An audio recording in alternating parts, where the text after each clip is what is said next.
पुष्पराज। जी गुरुजी। प्रारंभ करेंगे।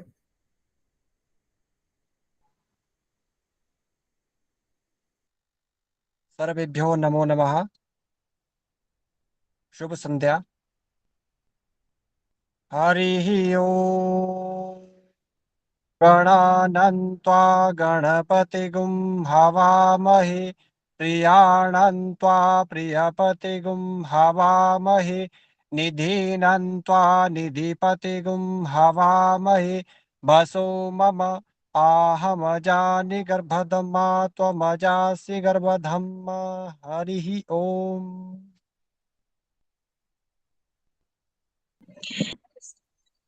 सभी को सादर वंदन, शुभ संध्या।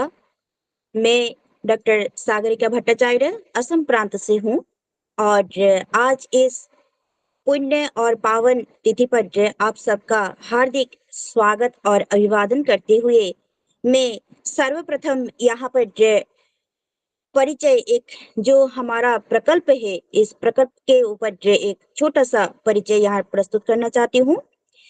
वस्तुतः संस्कृत एक देव भाषा है और इस देव भाषा का उत्थान हो और सर्वत्र देव भाषा का प्रचार प्रसार हो, इसी को आगे रखते हुए, इस पर ध्यान देते हुए एक नव प्रकल्प का यहाँ पर प्रजन्म हुआ था और प्रकृष्ट रूप से जन्म देने के लिए हम सर्वप्रथम हमारे यहाँ पर उपस्थित आदरणीय डॉक्टर विपिन कुमार झा गुरु जी को हम सश्रद्ध प्रणाम करते हैं, क्योंकि गुरु जी के असस प्रयास से ही और उनका सानिध्य प्राप्त होने से ही सारस्वत निकेतन का यहाँ पर उत्पन्न हुआ था और जो संस्था है और इसके माध्यम से ही एक नया प्रकल्प भी जुड़ा गया था और जिसका नाम है संस्कृतांतर विक्षा।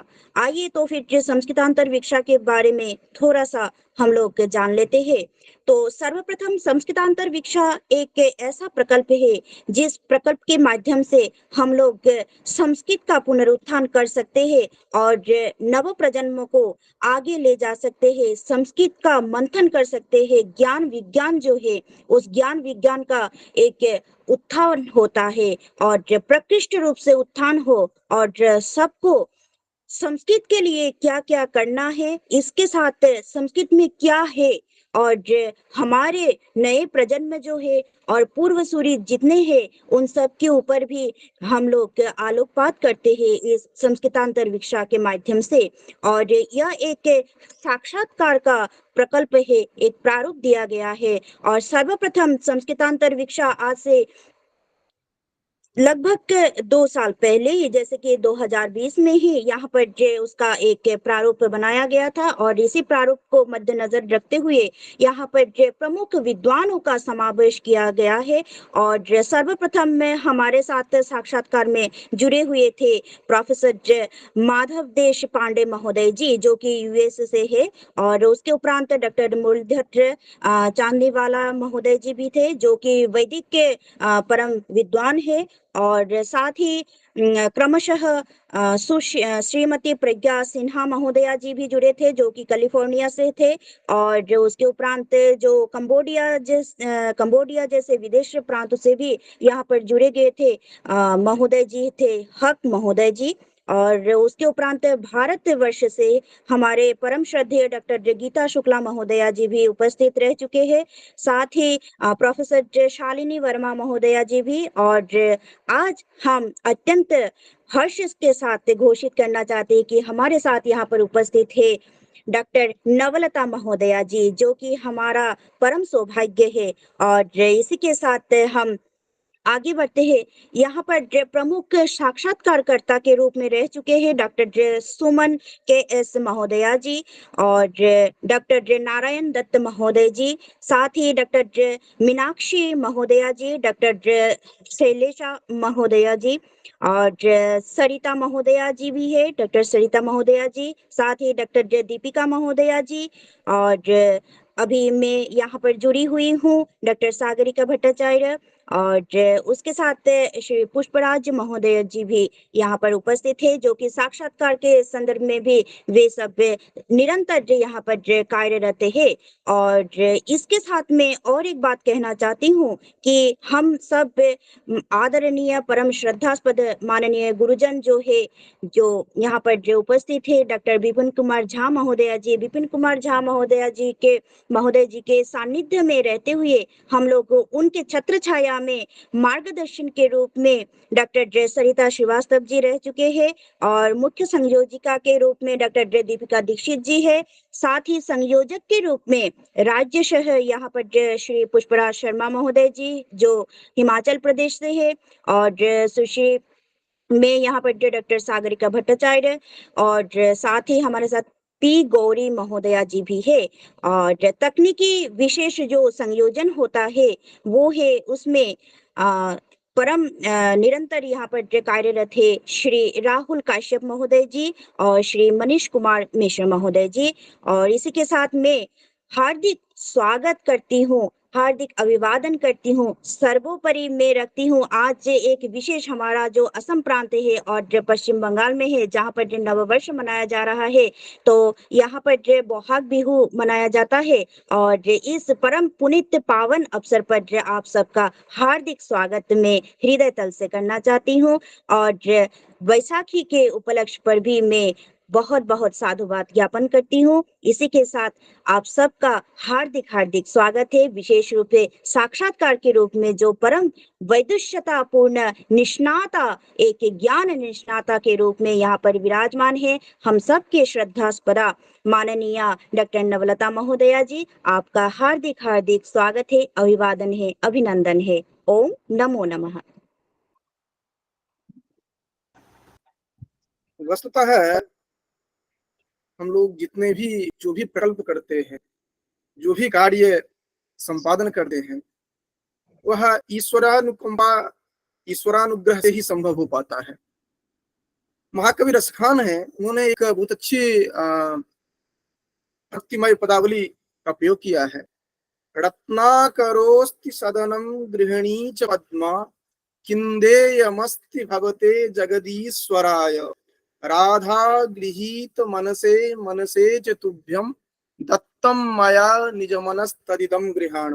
भगवान कृष्ण जो है, भगवान विष्णु जो है, उन्हें हम क्या दे सकते हैं? तो कहते हैं जो कि सब कुछ तो आपके पास है, लेकिन मन जो है वह राधा जी ने आपका हरण कर लिया है। वही मेरे पास एक ऐसा है जो कि मैं आपको दे सकता हूँ, उसके अतिरिक्त और कुछ नहीं दे सकता हूँ। और यही बात संस्कृत जगत के लिए भी यथार्थ रूप में प्रयुक्त होता है, जो कि जो कुछ भी है संस्कृत साहित्य में, संस्कृत वाङ्मय में, सब कुछ पूर्व से ही है, कुछ अतिरिक्त हम नहीं कर सकते हैं। वस्तुतः हमारा मन जो है, उससे हम सन्नद्ध होकर के उसके संदर्भ में चिंतन करें, उसके लिए हम समाज के लिए कार्य करें, बस यही हमारे लिए एक अवशिष्ट बचता है जिसको लेकर के हम कार्य कर सकते हैं। इसी दृष्टि से भिन्न भिन्न समय में भिन्न भिन्न कार्यों को करने का प्रयास किया गया, जिसमें कि आप भिन्न भिन्न रूपों में इन प्रकल्पों को देखते होंगे, जो कि एकमात्र जो कहा जाए, जो कि सिंगल ट्री अर्थात एक वृक्ष जो है, उस वृक्ष के शाखा के रूप में ही अलग अलग कार्यों को देखते हैं। सारस्वत निकेतनम, सारस्वत निकेतनम क्या है? तो इसके संदर्भ में हम थोड़ा सा पीछे ले जाएंगे, जहां पर कि आचार्य देवानंद झा जी और आचार्य तुलानंद झा जी दोनों राष्ट्रीय पुरस्कृत रहे संस्कृत जगत में उत्कृष्ट सेवा के लिए आजीवन। दोनों सगे भाई संस्कृत जगत में जो कार्य किए, वही एक गुरुकुल के रूप में आगे बढ़ा और उसका नाम दिया गया था सारस्वत निकेतनम।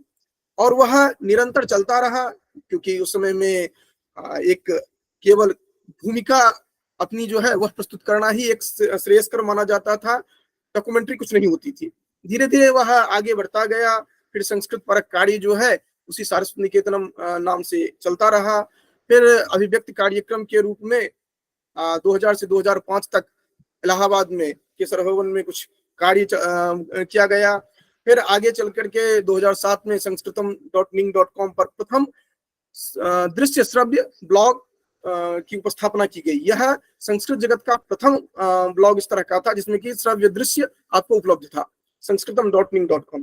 उसके बाद 2008 में 3 जून 2008 को एक यूट्यूब ट्यूटोरियल प्रारंभ किया गया, जिसमें कि मुख्य रूप से यह था कि शास्त्रीय जो भी ग्रंथ है वो छात्रों को किस तरह पढ़ाया जा सकता है और उसे कैसे सुरक्षित रखा जाए, इस तरह दिया जाए, इस तरह वहां पर उपस्थित किया गया। और धीरे धीरे क्या हुआ कि इसमें शास्त्रीय अगर मूल रूप से देखा जाए तो 272 नहीं तो हजारों की संख्या में ट्यूटोरियल्स उपलब्ध हैं।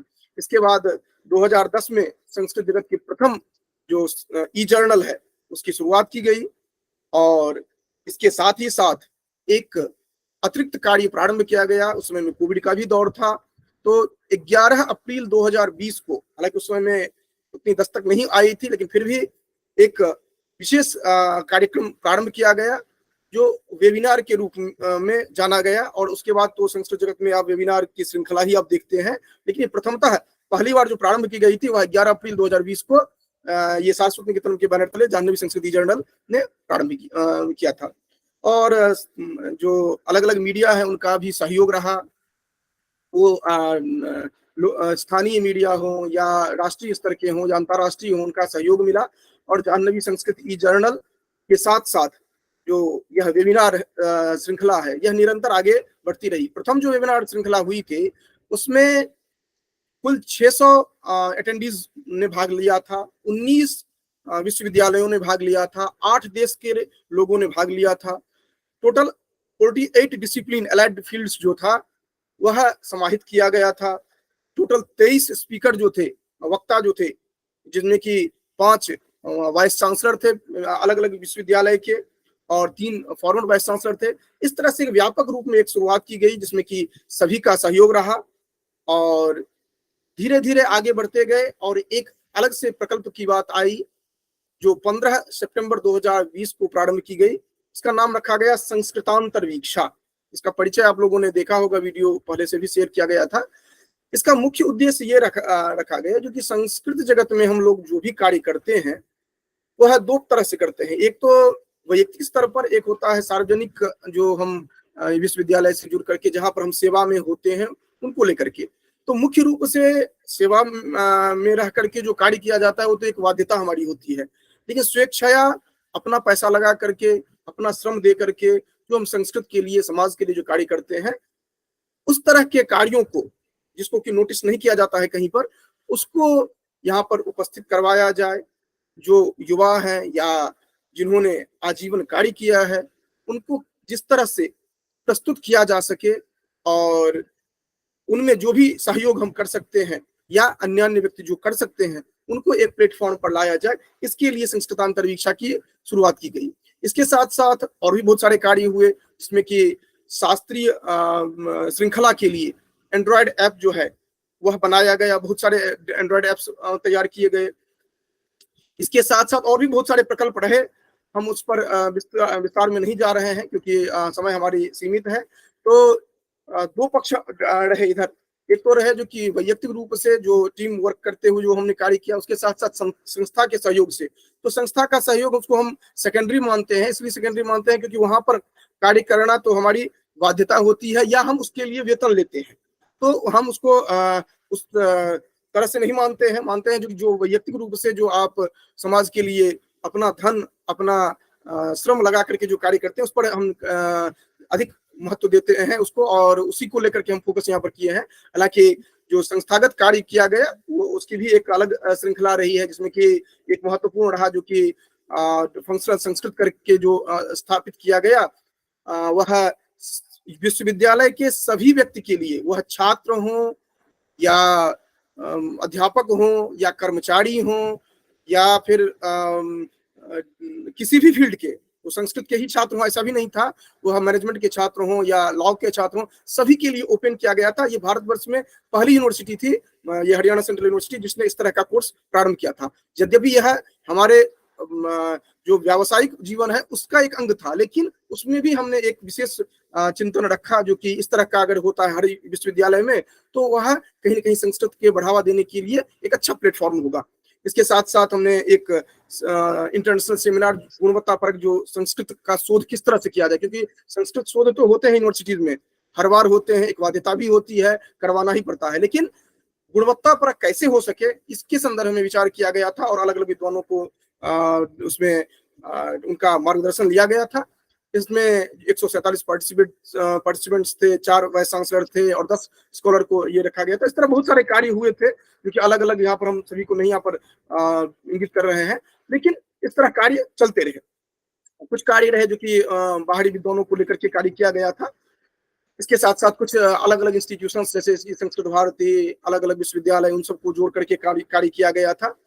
अब अभी जिस संस्था से संबद्ध हूँ वहां पर भी प्रयास यही रहता है कि संस्कृत के लिए जितना बेहतर तरीके से कार्य हो सके वह किया जाए। जैसे कि अलग अलग जो यूजीसी केयर्ड जर्नल थे उनको एक प्लेटफॉर्म पर लाया गया केंद्रीय संस्कृत विश्वविद्यालय में, जो आप वेबसाइट देखेंगे csu.co.in/publications जो है, इसके माध्यम से देखेंगे जो टोटल 40 जर्नल्स हैं वहां पर, और जिसमें कि 14 यूजीसी केयर्ड जर्नल हैं जो आपको एक बैनर तले आपको मिल जाएगा। पहले था अलग अलग कैंपस से करवाते थे, इस साल से कर दिया गया जो नहीं, सभी को एक ही विंडोज से ऑपरेट किया जा सके, इस तरह किया गया। और भी बहुत सारे उपक्रम जहां भी हैं, जिस तरह से हम योगदान दे सकते हैं उस तरह से प्रयास किया जाता रहा है। हम आज संस्कृतांतर दीक्षा की द्वितीय श्रृंखला में, प्रथम श्रृंखला प्रारंभ हुई थी 2020 में, द्वितीय श्रृंखला हमने प्रारंभ किया था 2023 में। मध्य में बहुत सारे विद्वान हुए जिनकी चर्चा सागरिका ने अभी प्रस्तुत किया है, उस पर हम नहीं जा रहे हैं दोबारा। इसमें द्वितीय श्रृंखला जो प्रारंभ हुई थी उसमें गीता शुक्ला जी, प्रोफेसर शालिनी वर्मा जी रही। इसी क्रम में चिर परिचित कोई भी आप में से इस तरह के नहीं होंगे जो इनसे परिचित नहीं होंगे, नवलता महोदया है जिन्होंने हर क्षेत्र में कार्य किया है। मैंने इनका विवरण पहले भी देखा था और ऑफिशियली जब मेरे पास इनका सीवी आया तो भी मैंने उसमें देखा, क्योंकि इन्होंने हर क्षेत्र में कार्य किया, अलग अलग संस्थानों से संबद्ध होकर के कार्य किया। व्यावसायिक स्तर पर जो है वह तो कार्य किया ही, वैयक्तिक स्तर पर भी इन्होंने बहुत सारा संस्कृत क्षेत्र में कार्य किया।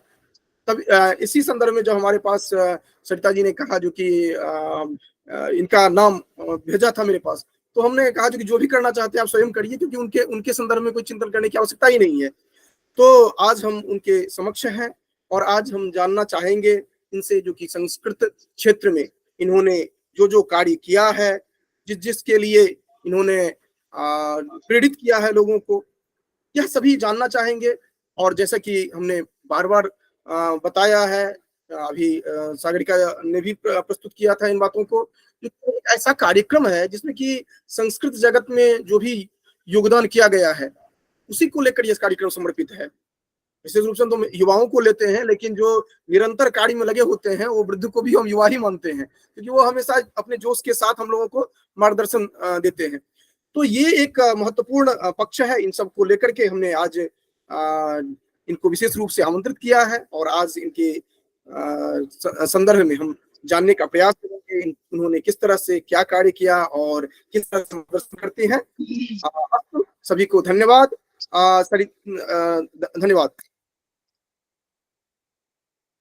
नमो नमः महोदया। महोदया, आपने अनेक प्रकल्पों पर निरंतर कार्य कर रही हैं।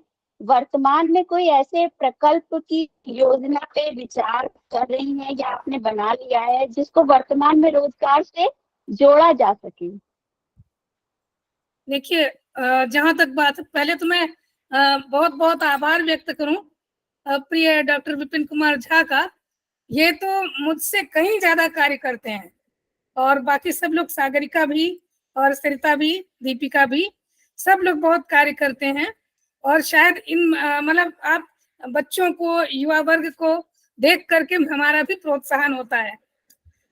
रही बात ये कि आजकल जो रोजगार के क्षेत्र में संस्कृत के संदर्भ में कैसे कार्य किया जाए या मैंने क्या प्रकल्प बनाया है, तो वस्तुतः जो आपका प्रकल्प है वही मेरा प्रकल्प है। जीविका की जहां तक बात आती है तो जीविका माने हम लोग सोचते हैं कि शायद अपने भरण पोषण के लिए हम कुछ धनार्जन करें, लेकिन वास्तव में चाहे किसी भी स्तर पर कोई भी कार्य किया जाता है वो केवल अपने उदर भरण के लिए, उदर पोषण के लिए नहीं किया जाता। उसके लिए हम समाज को, मानवता को कुछ देते अवश्य हैं, चाहे वो एक क्लर्क हो और चाहे वो एक प्रोफेसर हो। तो संस्कृत की बात जो है, संस्कृत तो मतलब क्या कहूँ, संस्कृत में तो जीविका का अनंत अवसर है, जीविका के अनंत अवसर हैं। जैसे कि अभी जो प्रकल्प की बात है, संभाषण शिविर चल रहे हैं। संभाषण का केवल प्रयोजन इतना मात्र नहीं है कि उससे संभाषण करना सीख जाएं, 4 अक्षर संस्कृत बोलना लोग सीख जाएं। संस्कृत में जो अथाह ज्ञान राशि, जो अथाह ज्ञान, विज्ञान और प्रौद्योगिकी है, जो अध्यात्म है, उस सब को जानने के लिए, समुद्र मंथन करने के लिए, जैसे हमें जो मथानी चाहिए, हमें जो संसाधन चाहिए, हमें जो मार्ग चाहिए, वह संस्कृत भाषा है। इसलिए संस्कृत के तह तक जाने के लिए, उसके गांभीर्य और उसके मर्म तक जाने के लिए भाषा एक साधन है, वह जीविका का साधन भी है। आप जानते हैं कि अभी मैं अकेले तो जो कर रही हूँ, अकेले कुछ नहीं कर रही हूँ समाज के माध्यम से, किंतु जिन संस्थाओं के माध्यम से कर रही हूँ, विशेष रूप से इस समय उत्तर प्रदेश संस्कृत संस्थान के माध्यम से कुछ कार्य करने का अवसर गत वर्षों में मिला। तो प्रौद्योगिकी से संस्कृत को जोड़ना, प्रौद्योगिकी के परिप्रेक्ष्य में संस्कृत का प्रचार करना, उसका जैसे कंप्यूटर के माध्यम से, संगणकों के माध्यम से संस्कृत का ज्ञान, संस्कृत वो लोगों में प्रचारित करना, विशेष रूप से युवा पीढ़ी में, और उनको इस योग्य बनाने का विचार हम लोगों ने किया कि यदि आज के इस वैज्ञानिक युग में, प्रौद्योगिकी के युग में, यदि युवा पीढ़ी जो संस्कृत अध्यापन, जो अध्ययन कर रही है, वो यदि संगणक और संगणकीय प्रयोगों से अच्छी प्रकार से परिचित होगी, तो वह निश्चित रूप से अपनी संभावनाओं को स्वयं ही खोज लेगी। तो इसी प्रकार के कुछ कार्य चल रहे हैं। मैं केवल प्रेरणा देती हूँ, मैं केवल वो नोदन करती हूँ और कहती हूँ कि भाई इस क्षेत्र में कार्य करिए आप लोग। अब व्यक्तिगत रूप से मैं नहीं कर पाती, लेकिन मैं कहती अवश्य हूँ, और जहां तक हो सकता है मैं इस प्रकार से रोजगार के प्रति युवाओं को प्रेरित करती हूँ। यदि कहीं किसी प्रकार का कोई अवसर देखती हूँ, समाचार पत्र में, सोशल मीडिया में, कहीं भी, तो अपने छात्रों को या अपने जो मेरे पहले छात्र रहे या जो आज भी जो मुझसे जुड़े हुए हैं, उन अर्ह लोगों को, अर्ह युवकों युवतियों को मैं बताती हूँ कि भाई ऐसा करो तो तुम्हारे लिए जीविका का अवसर मिल पाएगा। हाँ महोदय, मेरा बहुत बहुत धन्यवाद। दूसरा प्रश्न मेरा ये है आपसे कि वर्तमान में संस्कृत को लेके इतने विषय विश्वविद्यालय में चल रहे हैं, लेकिन सभी विषयों को कैसे जो अध्ययन किए जा रहे हैं विषय, उनको संस्कृत विषय से जोड़ा जाए, जिससे कि वो हर छात्र उस संस्कृत को लेके ही आगे चले।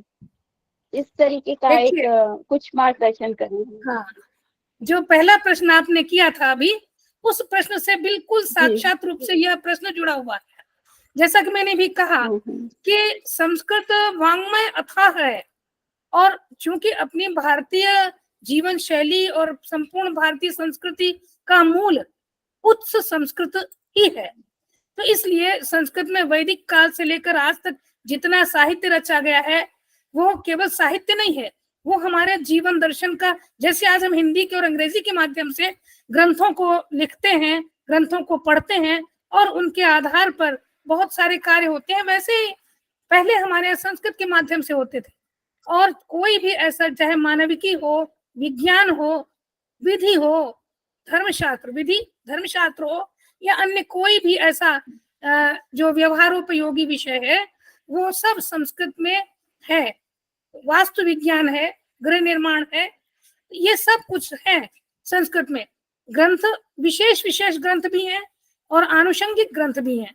तो उन ग्रंथों तक क्या होता है कि लोग कहते हैं कि अरे संस्कृत में क्या है, अधिकतर लोग सोचते हैं, जो संस्कृत से संबद्ध नहीं है वे विचार करते हैं कि शायद संस्कृत का तात्पर्य कर्मकांड, ज्योतिष और हस्तरेखा, इससे अधिक नहीं सोचते। लेकिन हम चाहते हैं कि जो ज्ञान विज्ञान, चाहे वो रसायन विज्ञान है, चाहे वो भौतिक विज्ञान है, चाहे पादप विज्ञान है, चाहे कृषि विज्ञान है, वो सब हमारे ग्रंथों में जिस प्रकार से थे उनमें बड़ी वैज्ञानिकता थी, बड़ी व्यावहारिकता थी, और ऐसा था कि जो पर्यावरण और मानव की, यानी मानव विकास और मानव संरक्षण, पर्यावरण संरक्षण की दृष्टि से वे ग्रंथ बड़े महत्वपूर्ण थे। उदाहरण के लिए मैं आपको बताऊं, जैसे मैंने थोड़ा कार्य जल विज्ञान और कृषि विज्ञान पर किया, कुछ मैंने उद्यान विज्ञान पर भी, उद्यान शास्त्र पर भी कुछ आलेख लिखे, तो उन आलेखों को लिखने के लिए संस्कृत ही पढ़ी। कुछ एक मैंने हम जो अपने सामने समस्याएं आती हैं, हम जहाँ रहते हैं वहां पर ड्रेनेज की समस्या है, मतलब जलापवाह की समस्या है, तो मुझे लगा, मैंने फिर जलापवाह पर देखा, तो संस्कृत में जो ये निर्माण, शाला निर्माण संबंधी जो ग्रंथ हैं, मय मतम और विश्वकर्मा प्रकाश, ये मुख्य ग्रंथ हैं। इसी प्रकार से कृषि संबंधी काश्यपीय कृत कृषि सूक्त और पाराशर, कृषि पाराशर, ये दो महत्वपूर्ण ग्रंथ हैं। इसके अतिरिक्त अग्नि पुराण में, बृहत संहिता में, अन्यत्र जाने कितना अनेक अनेक उन सारे विषयों का बड़ा वैज्ञानिक चित्रण, चिंतन और अनुचिंतन है, जो आज हम अपने समाज में, अपने पूरे मानवता के विकास के लिए आवश्यक समझते हैं।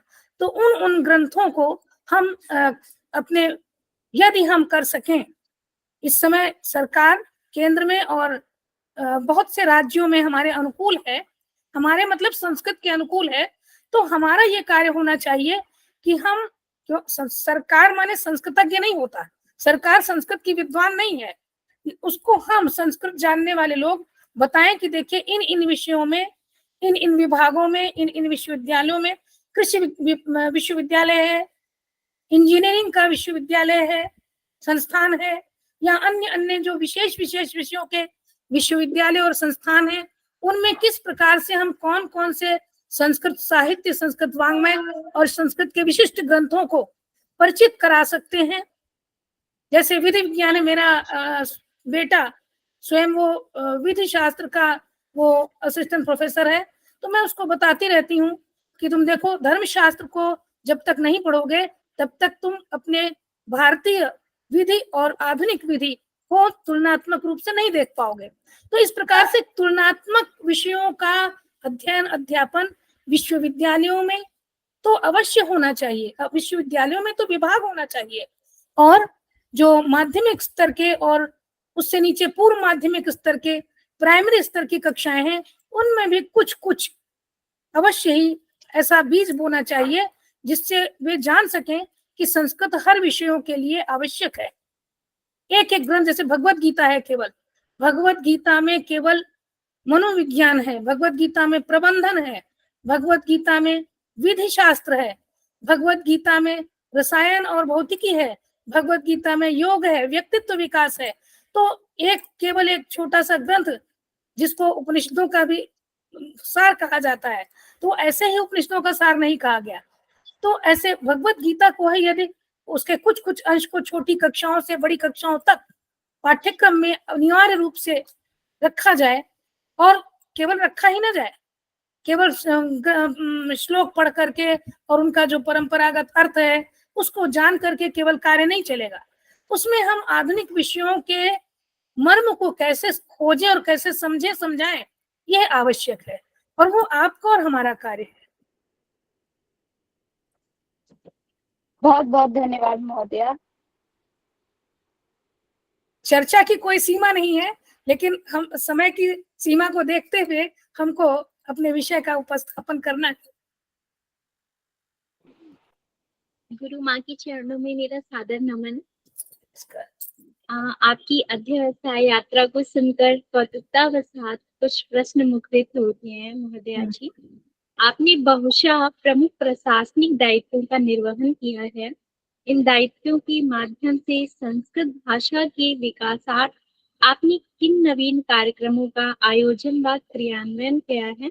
आपकी इस यात्रा को हम सभी शाब्दिक रूप से स्वागत करना चाहते हैं। कृपया आप इसका जिक्र। देखिए, मैं मूलतः तो शिक्षक ही हूँ, शिक्षिका हूँ, और मेरी जो शिक्षण की यात्रा अनौपचारिक रूप से तो बहुत पहले, जब मैं शायद 20 वर्ष की रही होंगी, तब से ही आरंभ हुई। और अनौपचारिक रूप से भी मैंने संस्कृत को पढ़ाया, औपचारिक रूप से भी इंटर विद्यालय में भी पढ़ाया, और फिर डिग्री कॉलेज, स्नातकोत्तर कॉलेज में पढ़ाया। तो सौभाग्य से मैं जहां भी रही, मैं पहले आर्य कन्या महाविद्यालय हरदोई में थी, फिर VSSD कॉलेज, सनातन धर्म कॉलेज कानपुर से एक बहुत लंबे समय तक कार्य करके और अध्यक्ष पद को पर रह करके मैं सेवानिवृत्त हुई। तो जहां कहीं भी मैं, मतलब विशेष रूप से सनातन धर्म महाविद्यालय में प्रतिवर्ष कुछ न कुछ विशेष कार्यक्रम अवश्य करती थी। तो उसमें से कुछ सूत्र रूप में, एक तो मैंने अपने छात्रों को, स्नातकोत्तर के छात्रों को विशेष रूप से मैंने एक दिन निर्धारित कर रखा था शनिवार का, कि हम अपने पूरे समय में से आधा घंटा या 20 मिनट केवल संस्कृत में आलाप करेंगे और संस्कृत के विषय, अलग अलग विषयों की चर्चा करेंगे। आपको यदि कुछ संस्कृत से इतर पूछना है तो पूछिए संस्कृत में, मतलब पाठ्यक्रम से इतर कुछ पूछना है तो पूछिए, और उस पर हम लोग चर्चा करेंगे। उसके अतिरिक्त प्रतिवर्ष हम आरंभ में ही, जुलाई में ही संभाषण शिविर, एक संभाषण वर्ग अवश्य लगाते थे।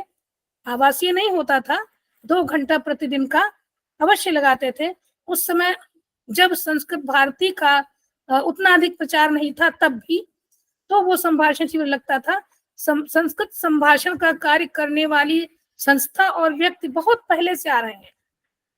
आचार्य पंडित वासुदेव द्विवेदी जी थे, हमारे जो अनौपचारिक व्याकरण गुरु पंडित आचार्य धर्मानंद शास्त्री जी थे, बड़े तपस्वी थे, तो उन लोगों के माध्यम से हम ये चलाते थे।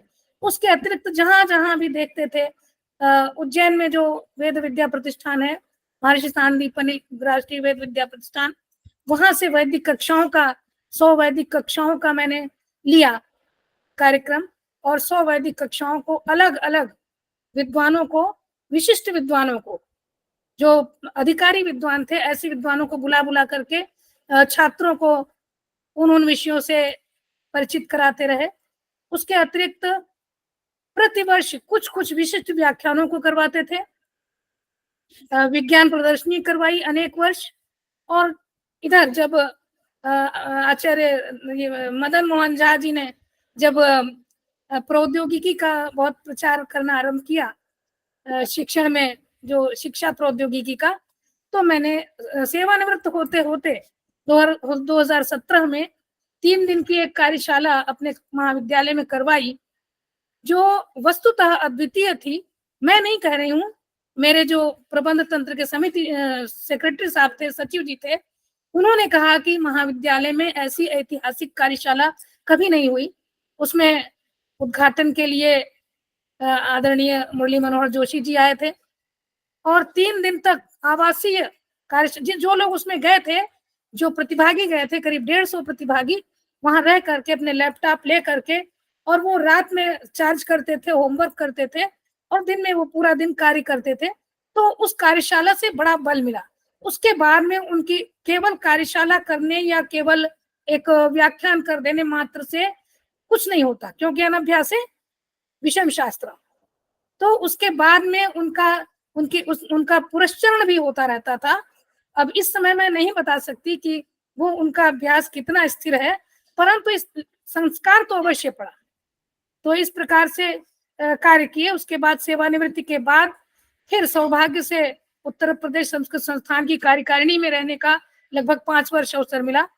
उस समय चूंकि देखिए, व्यक्तिगत रूप से जब हम कार्य करते हैं तो हमें अपने संसाधन, अपना बल जुटाना होता है, और जब कोई संस्था साथ में होती है, सरकार साथ में होती है, उसका आर्थिक और नैतिक संबल मिलता है, तो कार्य को बहुत प्रभावशाली ढंग से कर सकते हैं। तो इस समय हम लोगों ने कानपुर में, बिठूर में, अन्यत्र अनेक स्थानों पर ये संगणकीय कार्यशालाएं चलाई, प्रशिक्षण करवाए, और उनके माध्यम से विद्यालयों में, यद्यपि संस्कृत विद्यालयों में, संस्कृत पाठशालाओं में, संस्कृत पाठशाला आप लोग जानते हैं बड़ी पिछड़ी समझी जाती हैं, और मैं यदि कहूँ तो वो गलत भी नहीं है। क्यों पिछड़ी न होते हुए, मतलब वो एकांगी ज्ञान रहता है। संस्कृत पाठशालाओं के लोग कुछ बड़े अंतर्मुखी विषय टाइप के होते हैं, ऐसा समझा जाता है। तो उनके अंतर्मुखत्व को बहिर्मुखत्व में परिवर्तित कर देने के लिए उन्हें आधुनिकता से जोड़ना आवश्यक है, आधुनिक टेक्नोलॉजी से जोड़ना आवश्यक है, उसका ज्ञान आवश्यक है। ये विचार करके ये कार्य किया गया और अभी भी ऐसा कार्य चल रहा है। उसके अतिरिक्त प्राइमरी पाठशालाओं तक, जो संस्कृत संभाषण की बात अभी डॉक्टर सरिता जी कर रही थी, तो प्राइमरी विद्यालयों तक संभाषण के वर्ग चलाए गए। यद्यपि अभी सरकारी योजनाएं आप जानते हैं कि वे सदैव एक सी नहीं रहती हैं, तो कभी वे शिथिल हो जाया करती हैं, कभी कुछ तीव्र गति से चलती हैं। तो अभी थोड़ा शिथिल है, परंतु हम आशा करते हैं कि आगे पुनः उन्हें गति मिलेगी। हाँ, डॉक्टर विपिन कुमार जी कुछ शायद, हाँ और बताइए। धन्यवाद महोदया। अपनी एक और जिज्ञासा का मैं प्रश्न करना चाहूंगी। जैसा कि भी आपने बताया कि जो कानपुर में त्रिदिवसीय कार्यशाला का आयोजन किया था, मुझे भी उसमें प्रतिभाग करने का अवसर प्राप्त हुआ और बहुत कुछ सीखने को भी मिला था आप गुरुजनों के द्वारा। और ये प्रश्न की ओर मैं उन्मुख होती हुई, महोदया जी, आपने अनेकानेक औपचारिक व अनौपचारिक जो संभाषण शिविरों में विविध रूपों में कार्य किया है और बहुत सारे शासनिक जो दायित्व हैं उनका भी निर्वहन किया है। इन सब चलते हुए आपने व्यक्तिगत रूप से किन किन कार्यों का आयोजन किया है, उनको आप कृपया हम सभी के सामने मार्गदर्शित कीजिए। व्यक्तिगत रूप से देखिए, व्यक्तिगत रूप से तो हम व्यक्ति से जुड़ करके ही कार्य कर सकते हैं और वो करते रहे हैं, क्योंकि शिक्षकों की सबसे बड़ी संपत्ति उनके छात्र होते हैं और छात्र वो है, शिष्य और पुत्र एक सा होता है। और हर व्यक्ति ये सोचता है कि हमारा पुत्र या शिष्य अपने जीवन लक्ष्य को प्राप्त करे, ऊंचाइयों तक पहुंचे। तो व्यक्तिगत स्तर पर मैं जो भी अगर दीपिका और सरिता, यदि दीपिका मुझसे अभी नहीं जुड़ी हैं साक्षात, सरिता अभी भी जुड़ी हैं, और बहुत सारे मेरे जो शिष्य, बहुत सारे शिष्य से भिन्न भी जो लोग मुझसे जुड़े हैं, तो वो जानते हैं कि मैं व्यक्तिगत रूप से ये सोचती हूँ कि किसी को भी संस्कृत विषय संबंधी किसी भी प्रकार की समस्या हो, तो यदि मैं जानती होंगी तो उस समस्या का समाधान करूंगी, करने का प्रयास करती हूँ, और यदि नहीं जानती हूँ तो उसका समाधान खोजने का प्रयास करती हूँ, चाहे वो संस्कृत ज्ञान से, संस्कृत शिक्षण से, संस्कृत अध्ययन से जुड़ी हुई हो, अथवा उनकी संस्कृत संबंधी कुछ व्यक्तिगत, पारिवारिक, आर्थिक इस प्रकार की समस्याएं भी हो, तो उस प्रकार से व्यक्तिगत स्तर पर मैं कार्य करती हूँ। तो ये मेरी ये व्यक्तिगत रही। व्यक्ति के स्तर पर बस व्यक्ति से ही जुड़कर काम करती हूँ।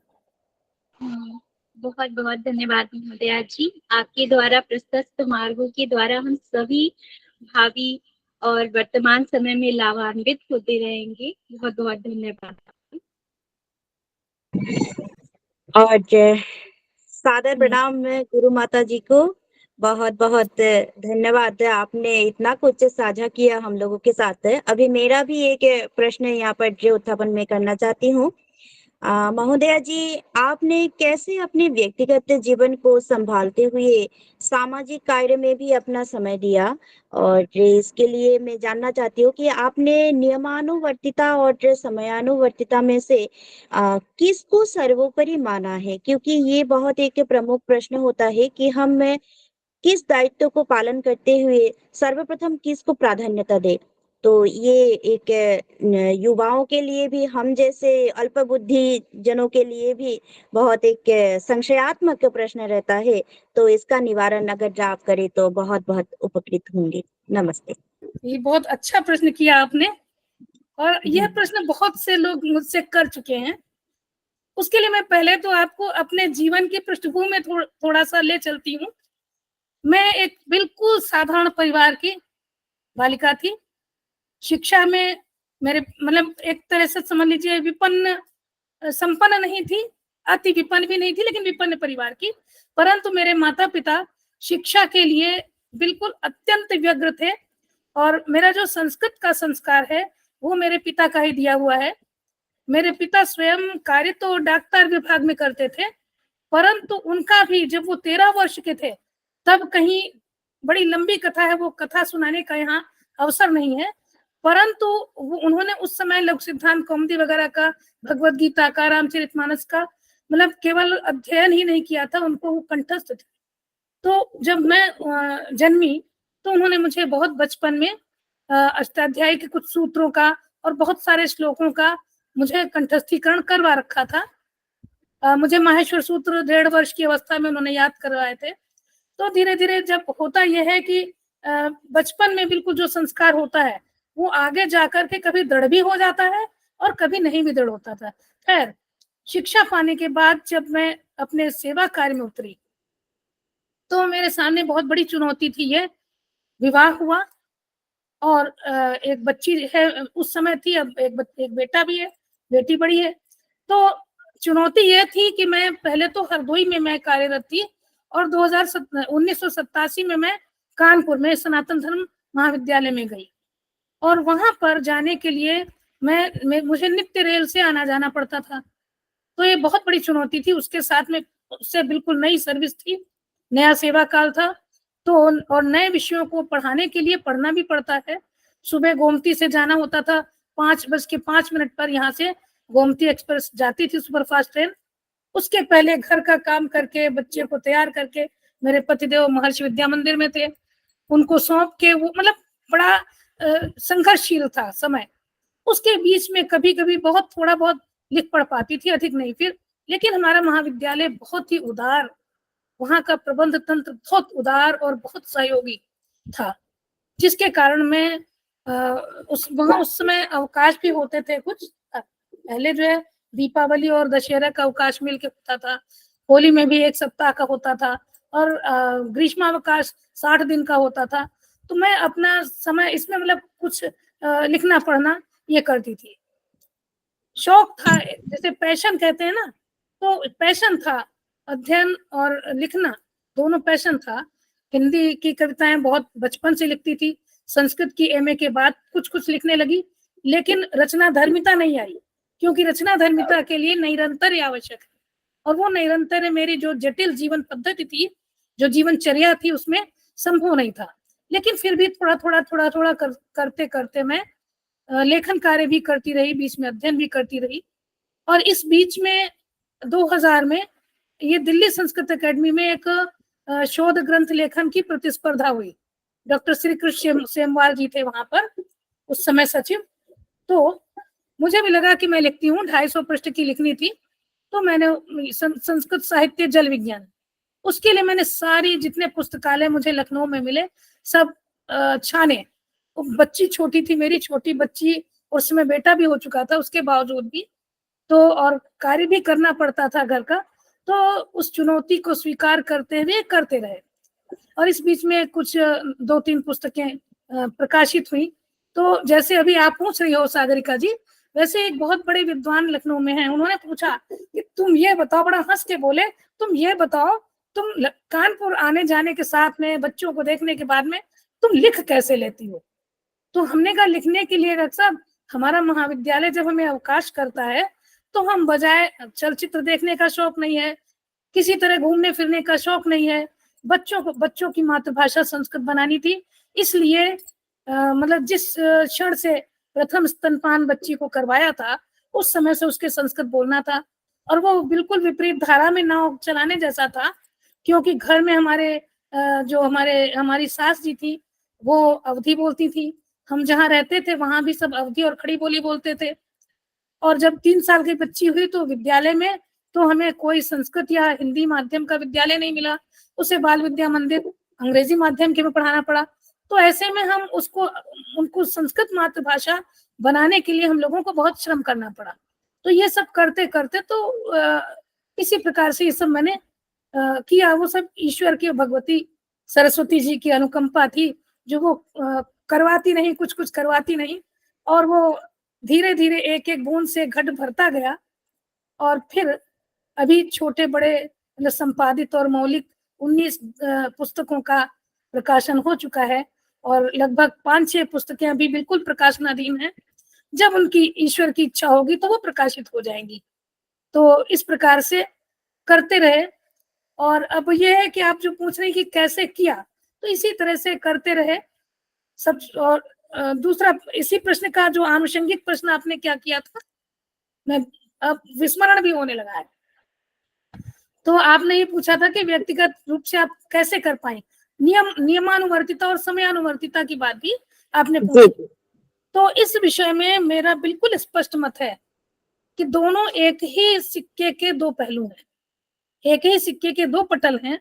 जहाँ नियम है वहां नियमानुवर्तिता है, वहां समयानुवर्तिता होगी, और जहाँ समयानुवर्तिता है वहां नियमानुवर्तिता होगी। क्योंकि युक्ताहार विहारस्य युक्त चेष्टस्य कर्म है ना, भगवान कहते ही हैं। तो ना तो कम हो और ना अधिक हो। समय कितना हमारे पास है, समय को मुट्ठी में बांधना आना चाहिए। कठिन नहीं है बिल्कुल भी, थोड़ी सी इच्छा शक्ति की आवश्यकता होती है केवल। अपनी इच्छा शक्ति को थोड़ा, इच्छा शक्ति को जिजीविषा बना ले और समय को अपनी मुट्ठी में बांध ले, तो नियम की अनुवर्तिता अपने आप हो जाएगी। तो इस प्रकार से ऐसे तो दोनों है, लेकिन दोनों में यदि आप पूछे कि कौन अधिक है, तो समयानुवर्तिता मेरे हिसाब से अधिक महत्वपूर्ण है। जी, बहुत बहुत धन्यवाद आदरणीय जी। और निष्कर्ष के रूप में मैं यही कहना चाहूंगी कि यत्र अपायः अस्ति तत्र उपायोऽपि अस्ति। जहाँ पर हम लोगों के सामने समक्ष एक विपत्ति या फिर आपत्ति पर उत्पन्न हो जाती है, तो हम लोग अगर इच्छा शक्ति के बल पर उसको जीतना चाहेंगे तो अवश्य ही वो संपन्न हो जाता है। वहां पर कोई दुविधा की बात ही नहीं होती है। और जैसे अंतिम में जो मेरा यहाँ पर जो प्रश्न एक था कि समयानुवर्तिता या नियमानुवर्तिता कौन किस बात पर जो हम लोग ज्यादा जोर दे, तो फिर जो आपने निष्कर्ष के रूप में यहाँ पर जो उत्थापन किया कि समयानुवर्तिता, क्योंकि सही बात कहा, क्योंकि समय के हिसाब से ही अगर जो हम लोग चलेंगे तो फिर जो हम लोग समय को पकड़ सकते हैं। हालांकि ये हम लोगों को पता है कि समय को पकड़ना मुश्किल होती है, पर जो फिर भी अगर जो उसी हिसाब से हम लोग चलेंगे तो फिर जो 24 घंटा बहुत बहुत ज्यादा समय होता है। और जो एक एक निमेष का भी हम लोग जब मौन प्रार्थना करते हैं तो उस समय तो ऐसा लगता है कि समय बीता ही नहीं जा रहा है। तो इसी तरह से हम लोग कार्य को भी कार्यान्वित करें तो फिर अवश्य ही समयानुवर्तिता ही प्राधान्य के रूप में यहाँ पर फलीभूत होता है। और इसके साथ बहुत बहुत धन्यवाद इस प्रश्न का शमन करने के लिए। और मेरा एक दूसरा प्रश्न है यहाँ पर मैं रखना चाहती हूँ, जैसे कि महोदया जी, जीवन में सफल होने के लिए आपके विचार में किन किन बातों पर ध्यान रखना चाहिए, इस बारे में कृपया हमें मार्गदर्शन दीजिए। नमस्ते। देती हूँ। उसके पहले जो समयानुवर्तिता की बात थी, मेरा अनुभूत विषय है ये, क्योंकि मैं यात्रा करती थी और समझिए सुबेरे कभी 3 बजे भी उठना होता था, कभी 2:30 बजे भी बच्चे को तैयार करके पतिदेव के सपोर्ट करती थी। ये बच्चे को कहीं छोड़ करके और उसके बाद अपने विद्यालय जाते थे जो हमारे घर से 25 किलोमीटर दूर था। तो और उसके बाद में घड़ी की सुई के साथ मेरे कार्य की पद्धति होती थी, मतलब एक एक मिनट एक एक सेकंड बना होता था। और मन में सोच लिया कि यार ट्रेन नहीं छूटनी है तो नहीं छूटती थी। और उसमें वही समयानुवर्तिता और ईश्वर की, वो ईश्वर सहयोग करता है हर स्थान पर। तो ये है निश्चित रूप से, मैंने बहुत ये अपने जीवन में अनुभव किया है। अब रही बात जो आप कह रही हैं कि जीवन में सफल होने के लिए क्या चाहिए, तो पहले मैं आपको बताऊं कि अभी मेरे लिए करने के लिए बहुत कुछ है। अभी सच बात है ये कि जब ऊपर देखती हूँ तो मैं सच कुछ भी नहीं हूँ, कुछ किया ही नहीं है अभी, और कैसे कैसे होता चला गया कुछ कुछ थोड़ा थोड़ा मैं नहीं जानती। अभी अभी कुछ नहीं है, एक बूंद भी नहीं हुआ है। आप लोग भी बहुत कर रहे हैं, आप लोग मेरी उम्र में होंगे तो शायद कहीं आगे चले जाएंगे। तो हाँ, तो लेकिन जीवन में सफल होने के लिए मैं असफल नहीं हूँ और अभी बिल्कुल सफल भी नहीं हूँ, क्योंकि जिस दिन व्यक्ति अपने को सफल मान लेगा उस दिन निष्क्रिय हो जाएगा। हम जिस दिन उसके लिए आवश्यकता है सफल होने के लिए एक लक्ष्य निर्धारित करना, सबसे पहले एक लक्ष्य निर्धारित करना और उस लक्ष्य के अनुसार प्रयास करना, कर्म करना। तो जहां पर लक्ष्य और कर्म दोनों का संतुलन समान रूप से होता है वहां सफलता अवश्य मिलती है, ऐसा मेरा बिल्कुल दृढ़ विचार है। तो इसलिए लक्ष्य एक बनाए, लेकिन उस एक लक्ष्य की प्राप्ति के लिए उसकी जैसे जल नदी है, जैसे समुद्र को जाती है, समुद्र उसका गम्य है, लेकिन बीच में बहुत सी धाराएं मिलती हैं, बहुत सी धाराएं छूटती हैं। तो उसी प्रकार से हमारा जीवन लक्ष्य एक होना चाहिए, और वो लक्ष्य वैयक्तिक नहीं होना चाहिए। वो लक्ष्य विश्व कल्याण के लिए, वह मानव कल्याण के लिए, वह अपनी संस्कृति रक्षण के लिए, अपनी भाषा और वाङ्मय के रक्षण के लिए होना चाहिए। जब हम संस्कृत के लिए कार्य करते हैं, हम और आप सब लोग, तो हम केवल ये तो नहीं सोचते कि हाँ हमें बहुत सारा यश मिल जाए, मर के चले जाएंगे, यश किसने देखा है ना, हम देखने नहीं आएंगे ना। लेकिन हमारे किए हुए छोटे से कार्य से भी यदि हमारी भाषा, हमारी संस्कृति, हमारा संस्कार आगे बढ़ सकेगा, तो शायद कहीं यदि आत्मा होता होगा तो वह संतुष्ट होगा। तो यह है, और उस लक्ष्य को पाने के लिए छोटे छोटे अन्य अनेक लक्ष्यों को भी हमें चुनना होगा।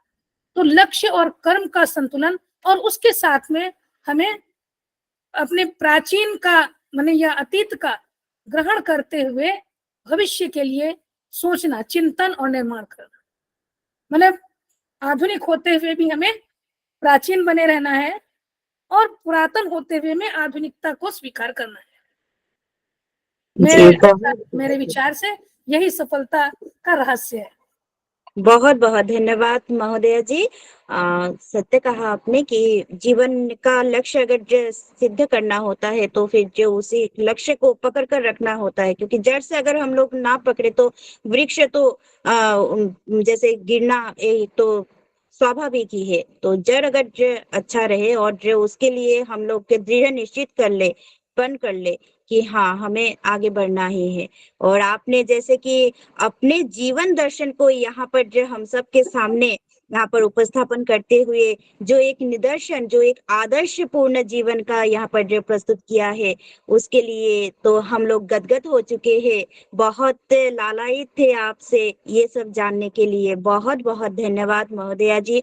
आज हम लोगों को सीख मिली है किस तरह से एक नारी होते हुए भी अपनी जो शक्ति है उस शक्ति को किस तरह से और भी ऊर्जान्वित करते हुए हम अपने जीवन को सफल बना सकते हैं।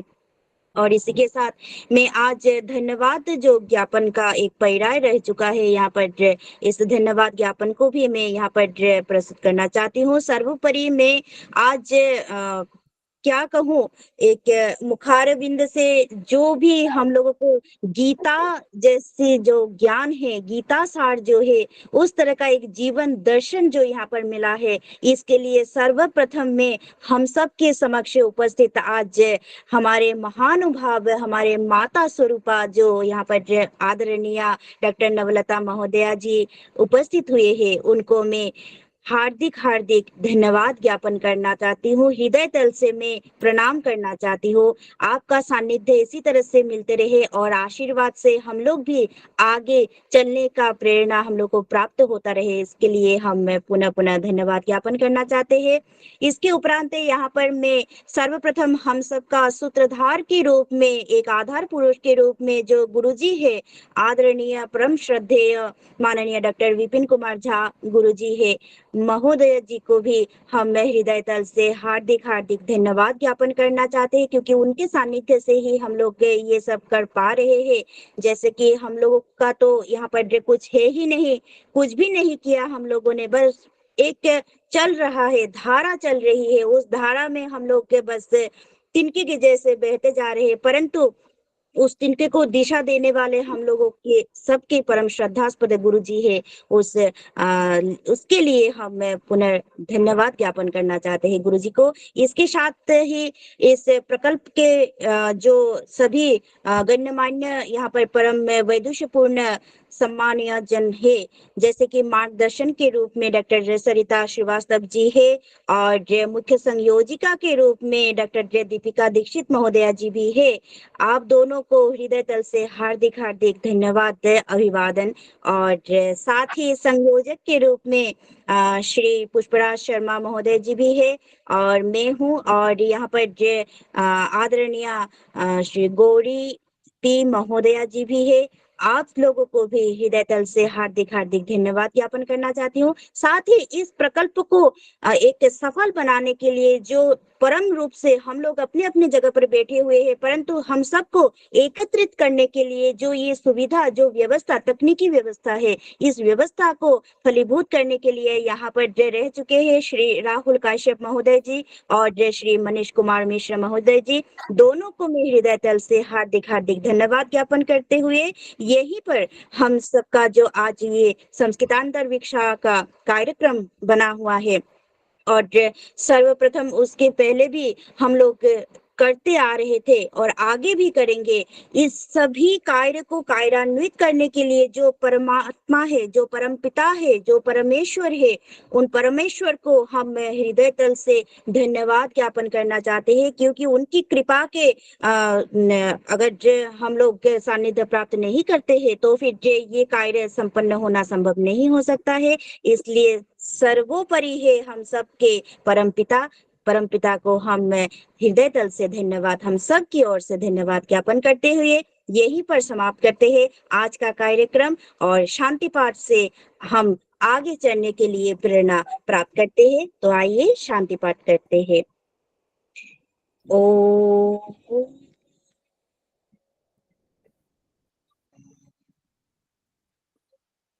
सर्वे भवन्तु सुखिनः, सर्वे सन्तु निरामयः, सर्वे भद्राणि पश्यन्तु, मा कश्चित् दुःखभाग् भवेत्। ॐ